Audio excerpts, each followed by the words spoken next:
Продолжува агонијата на струмичките градинари околу пласманот на црвената пиперка. И понатаму слаб откуп и ниски цени заради што земјоделците стравуваат дека производството ќе скапува по нивите.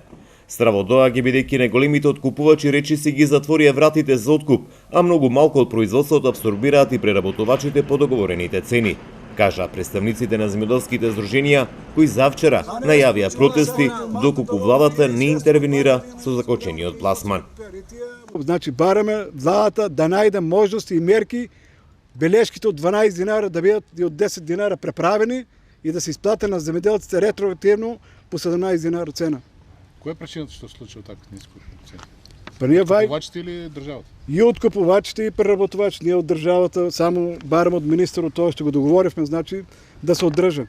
Според земјоделските здруженија годинашна откупна цена на еварката е за 50% помало од договореното или ланските цени за откуп. Тврда дека меѓу трговците и преработувачите постои спрега за откуп и утврдување на цената, бидејќи само 5% од земјоделците имаат договори за предавање во конзервните фабрики. Имате ли склучени договори вие? Не. Па не и ке тони да склучат договор, не склучува договор. Лани склучува, таа година не склучува. Допълно. Пребидејќи они знаат и таа година има многу засадно пипери. А трговците дават пиперката на откупувачите, на преработувачите. Они за них работат. И тука 2-3 динара се губат. Помни се заедно договарат.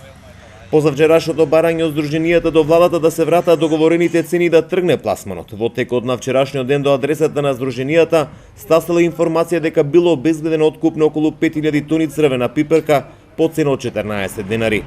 Аберот стасал од заменик министер за земјоделство Ванчо Костадиновски, кој синоќ е бил во Добрици. Од Министерството за земјоделство не ја потврдија оваа информација.